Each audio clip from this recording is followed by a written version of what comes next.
마태복음 21장 12절부터 17절까지입니다. 예수께서 성전에 들어가사 성전 안에서 매매하는 모든 사람들을 내쫓으시며 돈 바꾸는 사람들의 상과 비둘기 파는 사람들의 의자를 둘러 엎으시고 그들에게 이르시되 기록된 바 내 집은 기도하는 집이라 일컬음을 받으리라 하였거늘 너희는 강도의 수고를 만드는도다 하시니라. 맹인과 전원자들이 성전에서 예수께 나옴에 고쳐주시니 대제사장들과 서기관들이 예수께서 하시는 이상한 일과 또 성전에서 소리질러 호산나 다윗의 자손이여 하는 어린이들을 보고 노하여 예수께 말하되 그들이 하는 말을 듣느냐. 예수께서 이르시되 그렇다. 어린 아기와 젖먹이들의 입에서 나오는 찬미를 온전하게 하셨나이다 함을 너희가 읽어본 일이 없느냐 하시고 그들을 떠나 성 밖으로 베다니에 가서 거기서 유하시니라. 아멘. 아멘. 예수님께서 십자가 지시기 나흘 전에 월요일날 행하셨던 일입니다. 월요일날 예수님께서 성전에 들어가셔서 성전을 깨끗이 청소하십니다. 성전에서 장사하는 자들, 성전에서 매매하는 자들, 성전에서 돈 바꾸는 자들 전부 다 때려 엎습니다. 쫓아내십니다. 하지 말라는 것입니다. 그러고서 주님께서 말씀하십니다. 내 집은 만민이 기도하는 집이라. 내 집은 모든 사람들이 기도하는 집이다. 주께서 말씀하십니다. 그래서 오늘 말씀의 주제는 교회는 기도하는 집입니다. 라는 주제로 하나님 말씀 전하고자 합니다. 교회의 본질입니다. 교회의 본질은 기도하는 곳입니다. 그런데 주님께서 또한 이렇게 말씀하십니다. 주의 전을 사모하는 열심이, 주님을 사모하는 열심이 오히려 그들을 망친다라고 합니다. 그들은 하나님 말씀을 더 잘 섬기기를 원했습니다. 더 잘 따르기를 원했습니다. 왜 그런 일들이 벌어졌냐면 성전 앞에서 비둘기를 팔아야지만이 미리 준비해 오지 않아도 됩니다. 예루살렘 성에서 가까운 사람들은 괜찮습니다. 그런데 먼 데서 명절을 지키기 위해서 찾아온 분들, 명절을 먼 데서 제사를 드리기 위해서 찾아온 분들은 먼 데서부터 짐승을 끌고 오기가 참 힘듭니다. 양을 끌고 오기도 힘들고 소를 끌고 오기는 더 힘들 것이고 비둘기야 좀 더 쉽겠지만 뭔가를 들고 오는 것 잠깐 몇 시간 걸어오면 괜찮겠지만 몇 날 며칠을 걸어와야 되는 사람들은 그것이 참 곤란합니다. 그런데 성전 앞에 그것을 파는 사람들이 있으면 가지고 오지 않아도 되니까 편하게 올 수 있으니까 정말 편하고 쉬울 것입니다. 또한 성전 앞에서 환전하는 사람들이 있습니다. 환전하는 사람들은 왜 있는가 하면은 성전세를 받는데 필요하기 때문에 환전하는 사람들이 있습니다. 1년에 한 번씩 이스라엘 백성들은 성전세를 냅니다. 그 성전세로 말미암아 성전을 보수하는데, 성전을 유지하는데, 성전 일을 맡아서 관리하는데 쓰는 것입니다. 그래서 1년에 한 번씩 20살이 넘는 성인들은 성전세를 의무적으로 내게 되어 있습니다. 그런데 이 성전세를 받는 데 있어서 로마 황제의 그림이 그려져 있는 것은 안 받습니다. 로마 동전은 안 받습니다.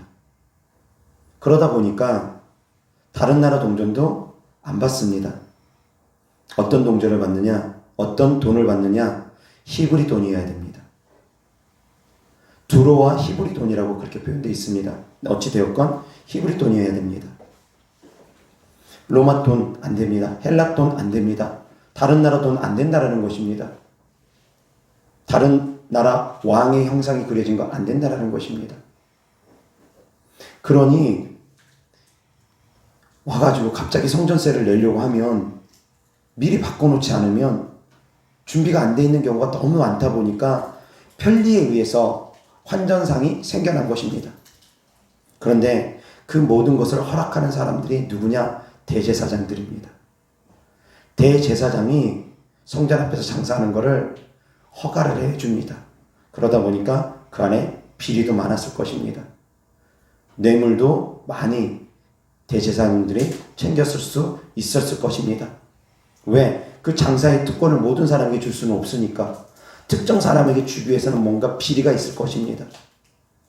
어찌되었건 그것은 배후의 문제이고 눈에 보이는 것으로는 그들이 있기 때문에 성전에서 제사를 지내는 사람들, 성전세를 드리는 사람들은 너무나 편합니다. 너무나 좋습니다. 근데 이것이 하나님을 더 잘 섬기기 위해서, 하나님의 율법을 더 잘 지키기 위해서 생겨난 것들이라는 것입니다. 로마 돈 드리면 어떻습니까? 헬라 돈 드리면 어떻습니까? 그런데 하나님께 드리는 성전세를 다른 임금의 형상이 그려져 있는 거 안 된다라는 것입니다. 그럴듯합니다. 그래서 율법을 더 잘 지키기 위해서 노력하는 그분들 삶을 보면 그럴듯한 것들이 너무나 많습니다. 안식일을 잘 지키기 위해서 걷는 걸음도 숫자를 세가지고 정합니다. 몇 걸음 이상 걸으면 안 된다. 나름대로 뭔가 더 잘 지키기 위해서 율법을 더욱더 그들이 강화합니다. 하나님께서 주신 율법보다 스스로가 더 강화합니다. 율법을. 하나님께서 주신 율법은 한두 가지라고 하면 그들이 그 율법 안에서 더 잘 지키기 위해서 그 한두 가지를 가지고 수십 개를 만들고 수백 개를 만들듯이 확장시켜 버립니다. 그런데 그것이 다 하나님을 더 잘 섬기기 위한 열심 가운데서 나온 것이라는 것입니다. 그런데 이 열심이 하나님의 전을 삼킨다고 합니다. 오히려 해가 된다는 것입니다. 본질을 망각하면 그런 일들이 벌어집니다. 깨달을 수 있기를 바랍니다. 주 안에서 열심을 하려고 합니다. 교회 생활 열심히 하려고 하고 봉사 생활 열심히 하려고 하고 나름대로 주의를 열심히 하려고는 하는데 본질을 망각해버리면 그 열심이 화가 될 수도 있다는 걸 우리는 항상 명심해야 됩니다. 하나님을 향한 사랑이 없이 하는 모든 것들은 다 형식이고 외식이 되어버립니다. 교회 본질은 기도하는 곳입니다. 예배드리는 곳입니다. 예배와 기도가 본질이어야 됩니다. 그런데 교회 안에서 예배와 기도가 본질이 되어지지 아니하고 그냥 사교 클럽처럼 되어버린다? 본질을 망각한 것입니다. 교회 안에서 장사만 하려고 한다? 본질 망각한 것입니다. 교회를 정치판으로 만들고 교회를 장사판으로 만들고 장사꾼의 소굴로 만들어버리는 강도의 소굴로 만들어버리는 경우 얼마나 많이 있습니까? 비단 성경 속에만 나온 얘기가 아닙니다. 지금도 그러한 행태를 일삼는 교회들 여전히 많이 있습니다. 깨닫지를 못할 뿐이지. 자기들이 무슨 짓을 하는지 깨닫지를 못합니다. 예수님께서 성전을 정하셨던 것 십자가 지식이 바로 나흘 전이라고 했습니다. 그런데 그 전에도 예수님은 성전을 정하셨습니다. 공생의 초기에. 사역 초기에 예수님께서 성전을 찾아오셨을 때 그때도 여전히 장사하는 사람들이 있어서 예수님께서 채찍을 만들어가지고 상을 뒤집어 엎고 그렇게 성전을 깨끗이 주님께서 청소를 하셨습니다. 그곳에서 장사하는 사람들을 내어 쫓으면서 청소를 하셨습니다. 그런데 세월이 흐르고 나니 또 그대로입니다. 그래서 예수님께서 십자가 지시기 나흘 전에 성전을 다시금 청소하시는 것입니다. 사랑하는 성도님들, 교회 안에서 장사하는 사람들 있어서는 안 됩니다.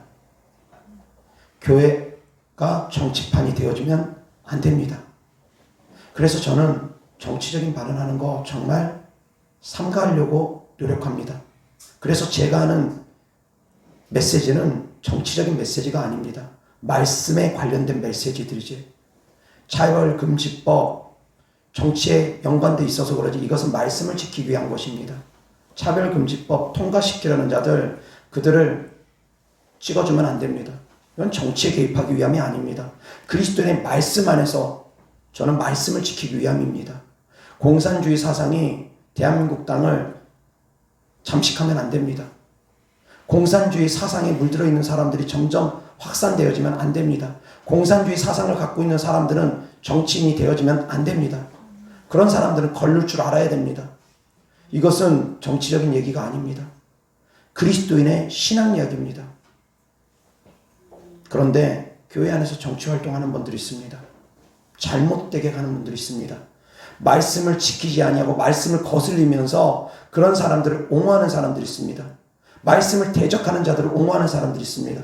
그들은 하나님 말씀을 가르치는 자도 아니고 하나님 말씀을 지키는 자도 아니고 그냥 교회 안에서 장사하는 자들이고 교회를 정치판으로 만드는 사람에 불과할 뿐입니다.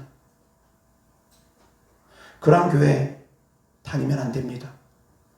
교회는 정치판이 되어지면 안 됩니다. 하나님 말씀에 충돌되거나 하나님 말씀에 거역하거나 거슬리는 그런 말씀을 단에서 선포하거나 그런 사람들을 소개하거나 그러면 안 됩니다. 말씀이 지켜져야지 되고 말씀이 고수되어야지 됩니다. 기독교는 보수적입니다.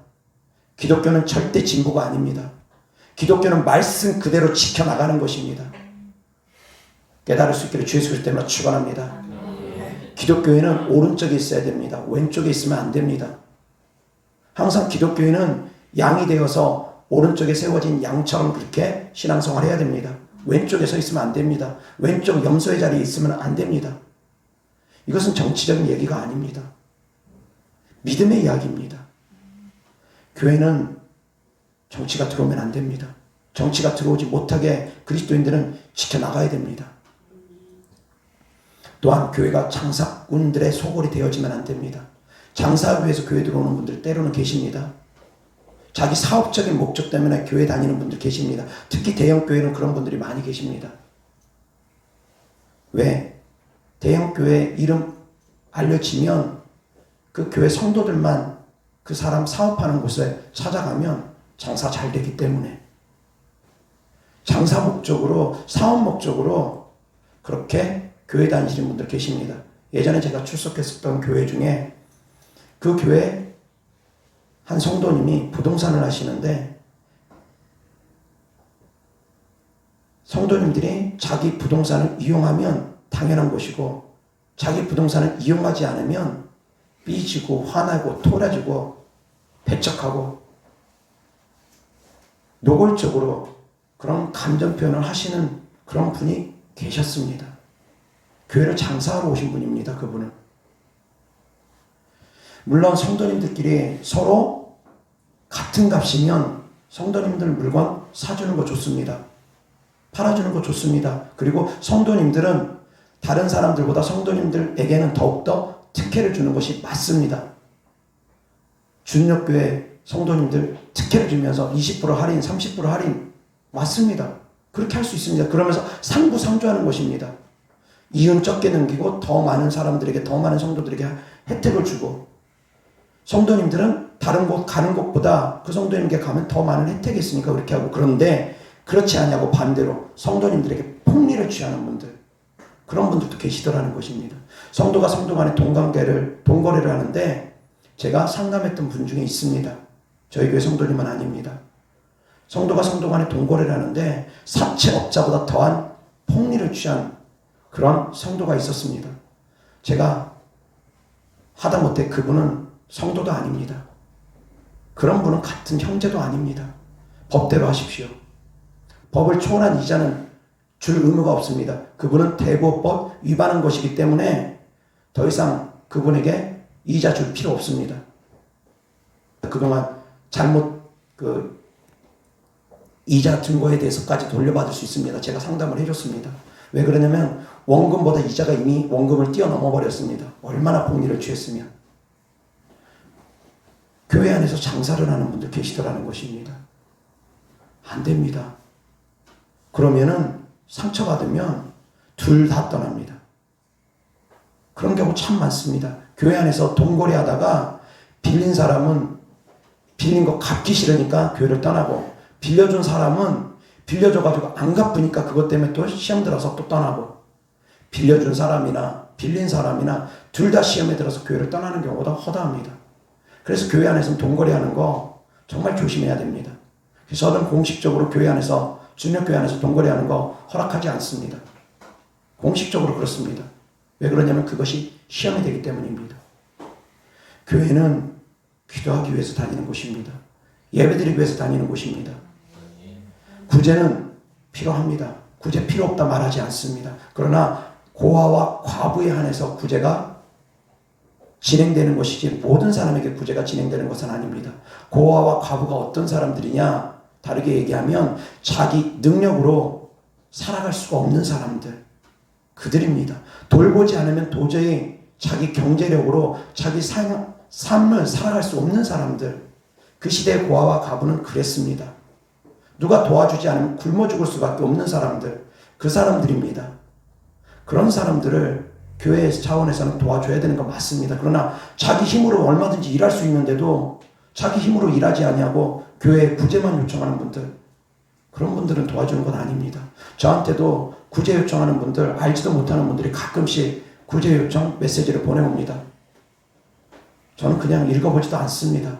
다 읽어보지도 않습니다. 누군지도 모르는 사람이 계좌번호 남기면서 사연 구구절절하게 적어가지고 뭐 월세 낼 돈이 없다, 아니면 당장 먹고 그거 살 것이 없다, 뭐 다양한 구구절절한 아이까지 들먹이면서 그런 사연들을 보내는 분들 때로는 있습니다. 저는 읽어보지도 않습니다. 왜? 그분들이 계속 그런 일을 행하는 것을 많이 봤기 때문입니다. 물론 선한 사람도 그 중에는 없지 않아 있을 수도 있습니다. 그렇지만 제가 문자만 보고서 그 사람을 어떻게 알겠습니까? 저는 쉽게 돕지 않습니다. 제가 아무리 형편이 된다 할지라도 저는 흔들어보고 흔들어봅니다. 확인해보고 확인해봅니다. 교회가 장사꾼의 소굴이 되어지면 안 됩니다. 그런데 또한 깊이 있게 성도님들이 깨달아야 될 것은 성도님들 자신이 성전이라는 것도 깨달으셔야지 됩니다. 성도님들 각 개개인이 성전입니다. 그러면 성도님들이 어떻게 행해야 됩니까? 성도님들도 개개인이 성전이기 때문에 성도님들이 장사하면 안 됩니다. 하나님의 말씀을 지킨다 하면서 그 열심이 본질을 초월해버리면 안 됩니다. 본질을 망각하면 안 됩니다. 성도님들 각 개개인이 성전이기 때문에 성전 정화 운동을 성도님들이 각 스스로가 해야 됩니다. 그런데 성전의 본질이 뭐라고 했습니까? 기도라고 했습니다. 기도가 무엇입니까? 기도를 풀어서 설명을 하면 기도가 무엇을 기도라고 합니까? 비나이다 비나이다 비나이다가 기도입니까? 그것을 우리는 기도라고 하지 않습니다. 세상에 속해 있는 사람들의 기도는 비나이다 비나이다 비나이다입니다. 다른 종교는 비나이다 비나이다 비나이가 될 수 있습니다. 그러나 기독교는 비나이다 비나이다 비나이다를 좀 기도라고 하지 않습니다. 그럼 무엇을 기도라고 합니까? 일방적인 기도가 아닙니다. 하나님께서 내 집은 만민이 기도하는 집이다 라고 말씀하신 그 뜻 안에는 하나님은 우리와 함께 하시길 원한다라는 그 마음이 있습니다. 하나님의 따뜻한 사랑이 있다는 걸 아셔야지 됩니다. 성령 하나님께서 우리 안에 들어오셨습니다. 성령 하나님께서 우리 안에 들어오는 순간 우리는 성전이 되었습니다. 우리는 성전이기 때문에 성전의 본분은 기도하는 것입니다. 기도는 무엇이냐? 하나님과 교통하는 것입니다. 하나님과 교통하는 삶을 살아가는 것입니다. 혼자 일방적으로 살아가지 말고 혼자 마음대로 자기 열심으로 열심히 살다가 율법주의자처럼 그렇게 살아가지 말고 본질은 기도니까 성령 하나님과 교통하는 삶을 살아가는 것입니다. 깨달을 수 있기를 주 예수 그리스도 때문에 축원합니다. 그래서 우리는 늘 주님과 교통하는 삶을 살아가야 됩니다. 기도하면서 주님께 묻는 기도 해야 됩니다. 그런데 이 말씀이 참 조심스러운 것이 축사가 필요한 분들, 미호경이 있는 분들은 이 말씀을 참 가려서 들어야 됩니다. 하나님께 묻는다고 묻지만 미호경들이 지가 하나님인 척 해가지고 속이는 경우가 너무나 많기 때문입니다. 그럼에도 불구하고 일반적인 성도님들, 미호경 때문에 고통당하는 성도님들 외에 일반적인 성도님들은 끊임없이 기도하면서 주님과 교통해야 됩니다. 그리고 하나님의 뜻을 알아가야 됩니다. 그래서 하나님의 뜻대로 살아갈 수 있기를 주 예수 그리스도 때문에 축원합니다. 그런데 미혹의 영이 회복하면 하나님의 뜻을 자꾸 변질시켜 버리기 때문에 거짓된 음성을 많이 듣는 분들은 그분들은 제가 당분간은 듣지 말라고 합니다. 그분들은 예외입니다. 미혹의 영의 음성들이 자꾸 들리는 분들, 거짓된 음성이 들리는 분들, 그분들은 스스로 더욱더 성장되어지기 전까지, 스스로 더욱더 분별할 수 있는 힘이 생길 때까지, 그때까지는 음성 함부로 들으면 안 됩니다. 분별이 잘 안 되기 때문입니다. 제가 들어도 분별이 잘 안 될 때가 있습니다. 그 말만 가지고는 그럴듯합니다. 정말 그럴듯합니다. 말만 들어서는 분별이 안 되어집니다. 그러나 그 사람의 영적인 삶과 그 사람의 수준, 그것을 통해서 분별하다 보면 그 사람이 아직까지 성령님의 음성을 밝히 들을 단계가 아닌 경우에는 듣지 말라고 합니다. 근데 자기가 자기 스스로의 영적 상태를 잘 모르다 보니까 자꾸 속는 것입니다. 자기는 대단한 줄 알고 착각하는 사람들이 너무나 많습니다. 그래서 주의 종의 말까지 듣지 않으려고 하는 분들이 있습니다. 그런 분들은 제가 더 이상 도울 수가 없기 때문에 그런 분들은 제가 손을 놔버립니다. 어떻게 할 수가 없으니까. 들어야지, 순종해야지. 제가 바로 잡아주면서 이끌어가는데 듣지 않고 순종하지 않고 거역하고 거스르면 제가 바로 잡아줄 수가 없으니까. 그리고 또 불순종 또한 죄가 되기 때문에 불순종이 계속되면 오히려 그 마음이 더 강팍해지므로 더욱더 악한 영들에게 심히 붙잡혀버릴 수 있기 때문에 불순종이 계속된 사람에겐 제가 순종하라고 이래라 저래라 알려주지 않습니다. 손을 놓을 수밖에 없습니다. 그것 또한 어쩔 수 없이 하는 선택이 되어지는 것입니다. 기도해 줄 수밖에 없습니다. 사랑하는 성도님들은 성전입니다. 성령을 받은 모든 성도님들 자신이 성전입니다. 예수님께서 성전을 깨끗이 하셨습니다. 그리고 성전은 기도하는 곳으로 되어져야 짓는다고 말씀하셨습니다. 사랑하는 성도님들, 기도하는 성전이 되어지길 바랍니다. 기도하라는 것, 하나님과 교통하라는 것입니다. 하나님 말씀을 보고 하나님께 기도를 드리면서 하나님의 뜻대로 살아가기 위해서 노력하는 삶을 살라는 것입니다. 그것이 바로 성전의 본분입니다. 깨달을 수 있기를 주 예수 그리스도 때문에 축원합니다. 교회의 본분도 역시 마찬가지입니다. 교회 안에서 때때로 바자회 합니다. 그런 거에 대해서 저는 부정적인 영향이 더 많다고 생각합니다. 물론 긍정적인 것도 있을 것입니다. 바자회 하면서 상품 판매하고 안 쓰는 것들, 성도님들 안 쓰는 것들 모아가지고 누군가에 필요한 사람에게 그것을 적은 가격에, 싼 가격에 판매해서 그 돈으로 여성교가 운영을 한다거나 남성교가 운영을 한다거나 그 돈으로 유익한 곳에 써나가는다는 거, 긍정적인 효과 있다는 것 압니다. 그런데 본질이 만약에 잊어져 버리게 되면 그 역시도 성전에서 매매하는 자들과 다를 바 없게 되어집니다. 말씀드렸던 것처럼 본질이 정말 중요합니다. 본질이 정말 중요합니다. 만약에 바자회 한다고 예배가 침해되거나 기도가 침해된다. 그럼 바자회 하면 안 됩니다. 예배와 기도가 침해되면은 하면 안 됩니다. 본질이 더욱더 중요하다는 것입니다.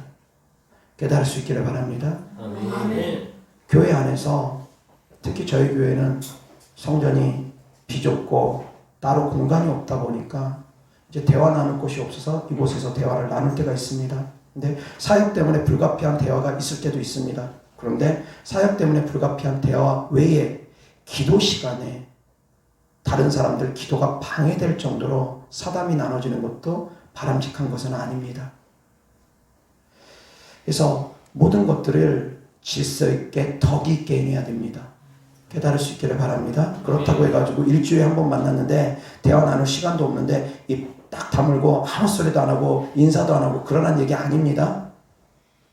다른 사람 기도에 방해는 되지 않게끔 그 안에서 소곤소곤 한다거나 그 정도까지는 괜찮지만 너무 왁자지껄 떠들면서 다른 사람 기도에 방해되게끔 하면 안 된다라는 것입니다.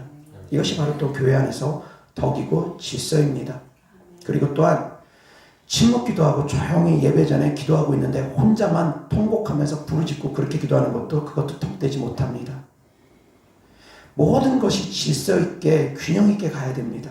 저희 교회는 부르짖는 기도를 제가 끊임없이 강조합니다. 그렇지만 예배 분위기랑 기도 분위기랑 그런 흐름이 있습니다. 그 흐름을 다 무시해버리고 아무 때고 부르짖으라는 건 아닙니다. 모든 것이 적당히 질서 있게 되어지는 것이 필요하다는 것입니다. 덕이 되어져야지 됩니다. 그것을 다 무시하면 안 됩니다. 때때로는 부르짖는 기도 해야 될 때 있고 때때로는 침묵 기도 해야 될 때 있습니다. 부르짖는 기도만 능력 있느냐? 아닙니다. 때때로는 마음에 묵상을 하면서 주님과 깊은 묵상 가운데 드리는 기도가 능력 있을 때도 있습니다. 두 가지가 병행되어지는 것입니다. 항상 부르짖는 기도만 가는 것이 아닙니다. 저도 부르짖는 기도 할 힘이 없을 때는 잠잠히 묵상하면서 주님과 대화를 나누려고 합니다. 묵상 기도를 합니다. 저도. 묵상 기도가 무조건 잘못된 건 아닙니다. 때와 시기에 맞춰서 행하는 것입니다.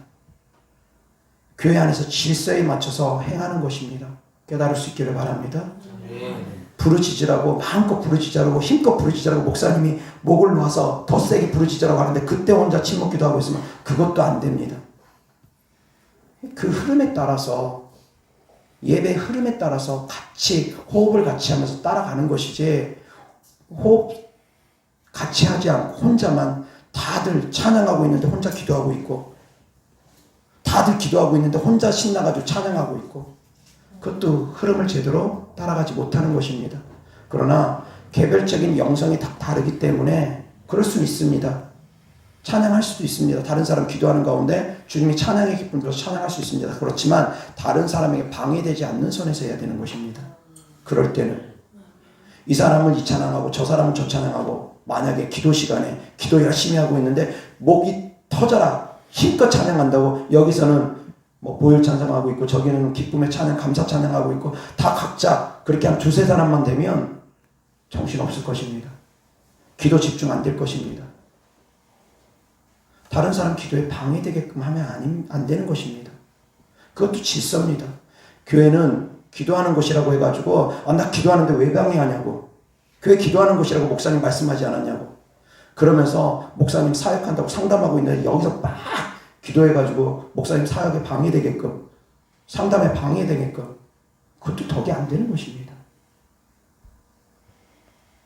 분위기 파악하셔야지 됩니다. 영적 흐름의 분위기 파악하셔야지 됩니다. 깨달을 수 있기를 주 예수 그리스도 때문에 축원합니다. 그럼 분위기 파악 못하고 혼자 외길로 걸어가면 안 됩니다. 그래서 호흡을 같이 하는 사람이 아닙니다. 하모니가 맞아야 됩니다.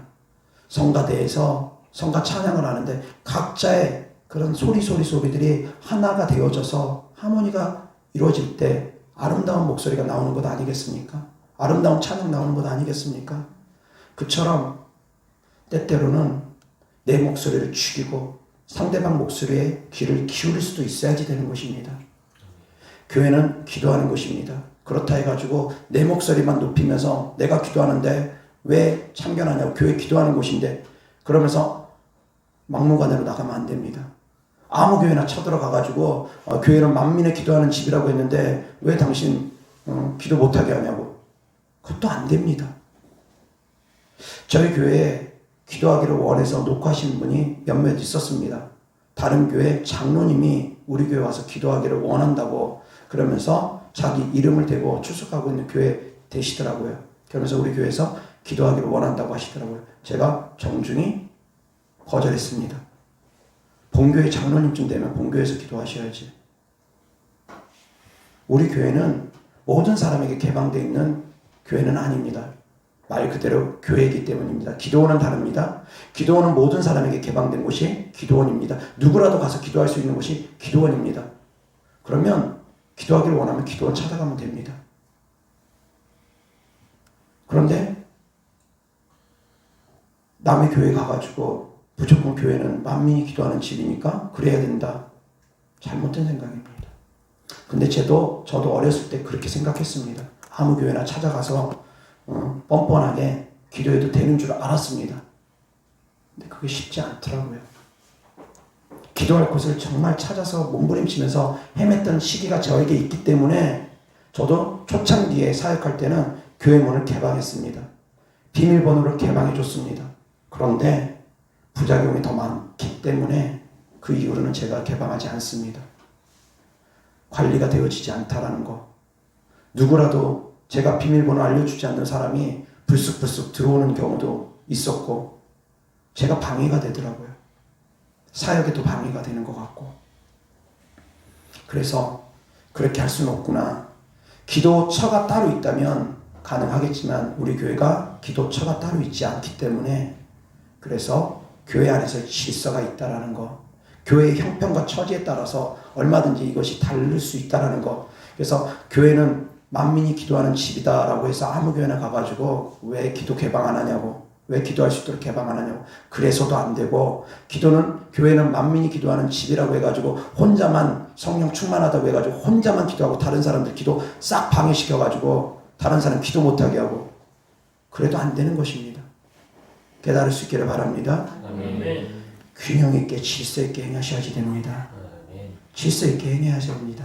다른 사람 방해되지 않고 그 교회 분위기에 따라서 다 다를 것입니다. 그 교회 분위기에 따라서. 다만 저는 부르짖는 기도를 더욱더 강조하고 방언 기도를 더욱더 강조하기 때문에 사랑하는 성도님들이 제 영상 설교를 들으시는 분들 가운데서 교회가 그러한 교회가 아니라면 그러한 교회를 찾아가는 것은 필요합니다.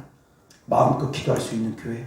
자, 교회는 크게 세 가지로 비유적으로 설명할 수 있습니다.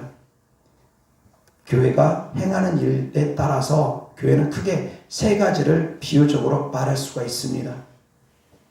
교회의 역할에 따라서 교회는 무엇과 같겠습니까? 교회의 역할에 대해서 제가 조금 더 부연적으로 말씀을 전합니다. 교회는 무엇과 같습니까? 첫 번째 병원. 교회 안에서 치유와 축사가 있기 때문에 영적인 병원과 같습니다. 교회가 병원의 역할도 해야 됩니다. 교회의 중요한 역할 중에 하나입니다. 교회가 해야 되는 역할입니다. 그런데 이 병원의 역할을 하는 교회는 정말 드물 것입니다. 그리고 병원의 역할은 하지 않지만 이 역할은 많이 합니다. 무엇과 같습니까? 학교? 학교라고 표현할 수도 있고 식당의 역할은 거의 다 합니다. 교회는 말씀을 먹는 곳입니다. 말씀을 먹고 마시고 살찌우는 곳입니다. 교회는 식당과 같고 또한 학교와도 같습니다. 식당과 같고 학교와 같습니다. 학교와 식당의 역할은 거의 모든 교회가 다 합니다. 이 역할까지 하지 않으면 그건 더 이상 교회로서 존재 가치가 없기 때문에 가장 중요한 역할이기도 합니다. 교회는 학교의 역할을 하고 식당의 역할을 합니다. 또 하나 있습니다. 교회는 어떤 역할을 하는 것 같습니까? 교회는 군대와 같습니다. 양성되어져야 됩니다. 끊임없이 훈련받아야 됩니다. 그래서 군사로서 양성되어져야지 됩니다. 더욱더 강인한 군사로 양성되어져야 됩니다. 깨달을 수 있기를 주 예수 그리스도 이름으로 축원합니다. 그러기 위해서 교회는 기도하는 곳이어야 됩니다. 그 역할들을 감당하기 위해서 교회 안에서는 말씀이 전파되어져야 되고 교회 안에서는 기도가 이루어져야 됩니다. 강한 군사로서 거듭나기 위해서 깨달을 수 있기를 바랍니다. 사랑하는 성도님들 각 개개인들이 다 성전이라고 했습니다. 성전의 역할을 할 수 있기를 바랍니다. 여사 하나님 말씀 보겠습니다. 마가복음 11장 15절부터 18절까지. 그들이 예루살렘에 들어가니라 예수께서 성전에 들어가사 성전 안에서 매매하는 자들을 내쫓으시며 돈 바꾸는 자들의 상과 비둘기 파는 자들의 의자를 둘러 엎으시며 아무나 물건을 가지고 성전 안으로 지나다님을 허락하지 아니하시고 이에 가르쳐 이르시되 기록된 바 내 집은 만민이 기도하는 집이라 칭함을 받으리라고 하지 아니하였느냐. 너희는 강도의 소굴을 만들었도다 하시매 대제사장들과 서기관들이 듣고 예수를 어떻게 죽일까 하고 꾀하니 이는 무리가 다 그의 교훈을 놀랍게 여김으로 그를 두려워함일러라. 아멘. 이어서 요한복음 2장 11절부터 22절까지 공생의 초기에 주님께서 행하신 일입니다.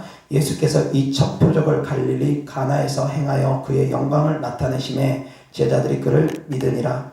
그 후에 예수께서 그 어머니와 형제들과 제자들과 함께 가버나움으로 내려가셨으나 거기에 여러 날 계시지는 아니하시니라. 유대인의 명절이 가까운지라 예수께서 예루살렘으로 올라가셨더니 성전 안에서 소와 양과 비둘기 파는 사람들과 돈 바꾸는 사람들이 앉아 있는 것을 보시고 노끈으로 채찍을 만드사 양이나 소를 타 성전에서 내쫓으시고 돈 바꾸는 사람들의 돈을 쏟으시며 상을 엎으시고 비둘기 파는 사람들에게 이르시되 이것을 여기서 가져가라. 내 아버지의 집으로 장사하는 집을 만들지 말라 하시니 제자들이 성경 말씀에 주의 전을 사모하는 열심히 나를 삼키리라 한 것을 기억하더라.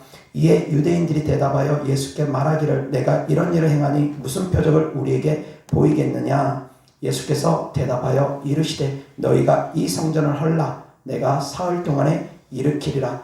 유대인들이 이르되 이 성전은 46년 동안에 지었거늘 내가 3일 동안에 일으키겠느냐 하더라. 그러나 예수는 성전된 자기 육체를 가리켜 말씀하신 것이라. 죽은 자 가운데서 살아나신 후에야 제자들이 이 말씀하신 것을 기억하고 성경과 예수께서 하신 말씀을 믿었더라. 아멘. 공생의 초기에 주님께서 성전 정화하신 것입니다. 성전을 깨끗하게 하신 것입니다. 이어서 하나님 말씀 시편 69편 9절 다 같이 시작. 주의 집을 위하는 열성이 나를 삼키고 주를 비방하는 비방이 내게 미쳤나이다. 아멘. 주의 집을 향하는 열성이 오히려 주님을 삼켰다고 합니다. 열성 갖는 것 중요한데 본질을 놓치게 되면 그렇게 되어집니다. 깨달을 수 있기를 바랍니다. 본질을 놓치니까 그렇게 되어지는 것입니다. 교회 안에서 기도할 수 있도록 분위기가 잡혀야지 되는데 시장처럼 어수선합니다. 시장처럼 자꾸 막 떠드는 소리들, 물건 파는 소리들 들립니다. 예배에 집중할 수가 없게 만듭니다. 기도에 집중할 수가 없게 만듭니다. 본질을 망각하면 그렇게 됩니다. 깨달을 수 있기를 바랍니다. 깨달을 수 있기를 바랍니다. 항상 본질이 정말 중요합니다. 마음에서부터 모든 것들이 시작되어지기 때문입니다. 내 마음이 어떠하냐가 제일 중요합니다. 겉으로는 아무리 그럴듯하더라도 그 마음이 부패해지면 외식하는 자가 됩니다. 회칠한 무덤이 됩니다. 겉모습이 중요한 것이 아니라 속모습이 더욱더 중요한 것을 깨달을 수 있기를 주 예수 그리스도 때문에 축원합니다. 마음으로 먼저 믿는 것이 우선입니다. 그리고 입술로 시인하는 것이 다음으로 나오는 과정입니다. 둘 다 필요한데 먼저가 마음입니다. 먼저가 내 믿음입니다. 깨달을 수 있기를 바랍니다. 덕이 먼저가 아니라 믿음이 먼저라는 것입니다. 근데 이것을 거꾸로 가르치는 분들이 많이 계십니다. 이웃사랑이 먼저인 것처럼 알려주는 분이 계십니다. 아닙니다. 이웃사랑이 곧 하나님 사랑도 맞습니다. 그렇지만 순서를 정한다면 이웃사랑이 먼저가 아닙니다. 하나님 사랑이 먼저입니다. 내가 믿음 지키는 것이 우선입니다. 가족 지키는 것이 우선이 아니라 내 믿음 지키는 것이 우선입니다. 우선 순위가 있습니다. 내 마음을 먼저 하나님께 드리는 것이 우선입니다. 내 마음이 하나님께 향해 있는 것이 우선입니다. 그런데 마음은 하나님께 향해 있지 않고 기도가 본질이 되어지지 않고 다른 것이 본질이 되어져 버리면 안 되는 것처럼 항상 본질이 무엇인지가 더욱더 중요하다는 걸 깨달을 수 있기를 주 예수 그리스도 때문에 축원합니다. 이것을 자꾸 잊으면 안 됩니다. 그런데 이것을 바로 가르치는 교회가 너무나 없습니다. 제대로 깨닫지를 못하니까 자꾸 엉뚱하게 가르칩니다. 그러다 보니까 많은 그리스도인들이 잘못된 신앙생활을 합니다. 본질이 얼마나 중요한지, 하나님 사랑이 얼마나 중요한지 그것을 자꾸 잊어버리고 형식적이고 율법적이고 그렇게 흘러가려고 합니다. 깨달을 수 있기를 바랍니다. 사랑하는 성도님들은 깨달을 수 있기를 바랍니다. 여호와를 사랑하는 열심이 오히려 하나님을 삼킵니다. 그들은 예수 그리스도를 기다렸습니다. 메시아를 기다렸습니다. 그리스도를 기다렸습니다. 그런데 그리스도를 십자가에 못 박았습니다. 지금도 그와 같은 일들이 반복되고 있습니다.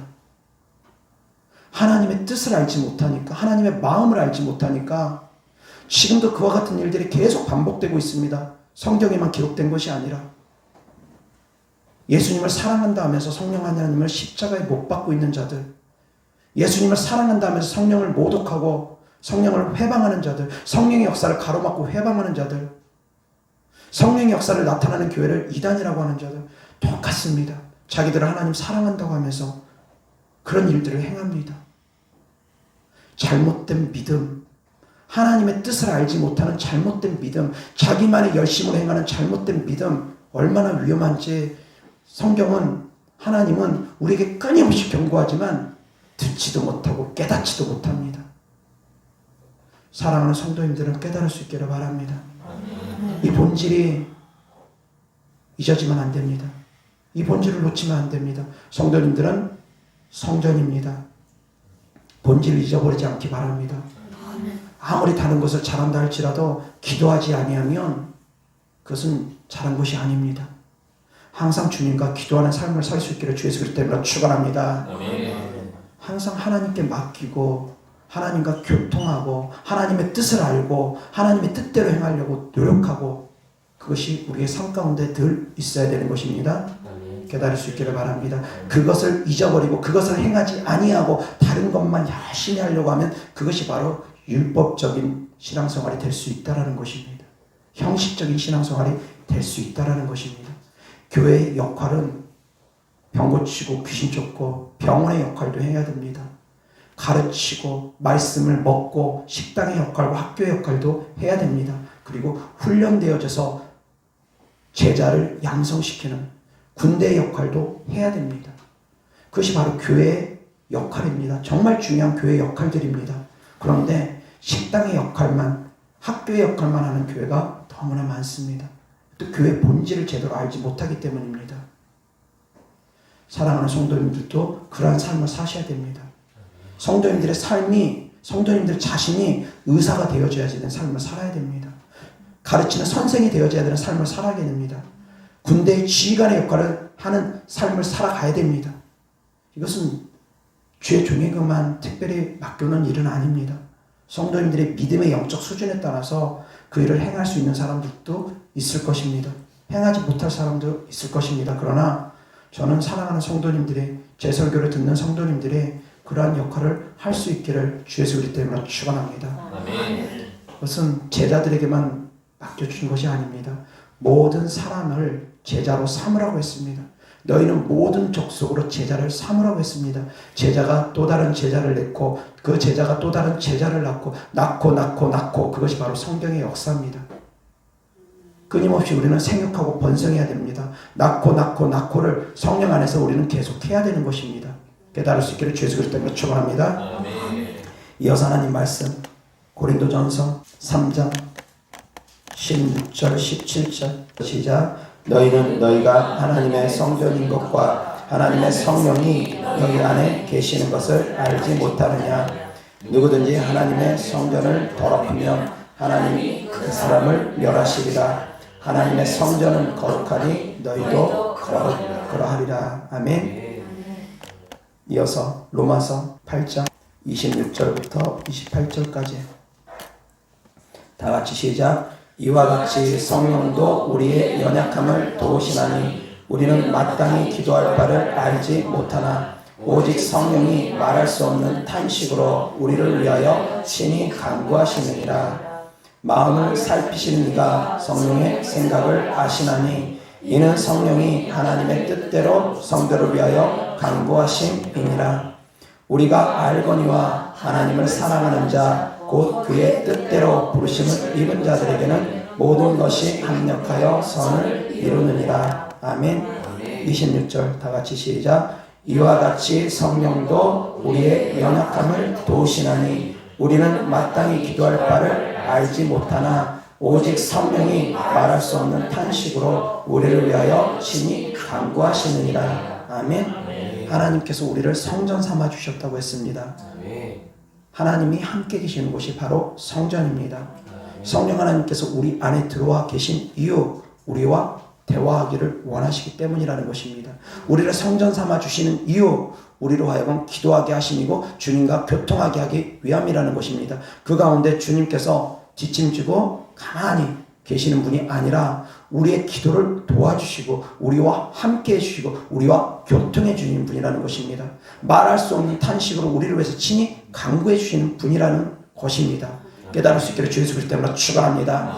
우리를 성전 삼아 주신 주님께서 우리를 위해서 기도를 도와주시기까지 하신다라는 것입니다. 그래서 우리 성도님들은 마땅히 그 역할을 하라는 것입니다. 마땅히 기도하라는 것입니다. 주님께서 도와줄 테니까, 성령 하나님께서 말할 수 없는 탄식으로 기도를 도와줄 테니까 성령 하나님께 나와 기도하라는 것입니다. 그것이 성전의 역할이라는 것입니다. 그렇게 해야지만이 성전이 거룩해지는 것입니다. 깨달을 수 있기를 주 예수 그리스도 때문에 축원합니다. 말할 수 없는 탄식으로 성령 하나님께서 우리를 위해서 회개까지도 도와주십니다.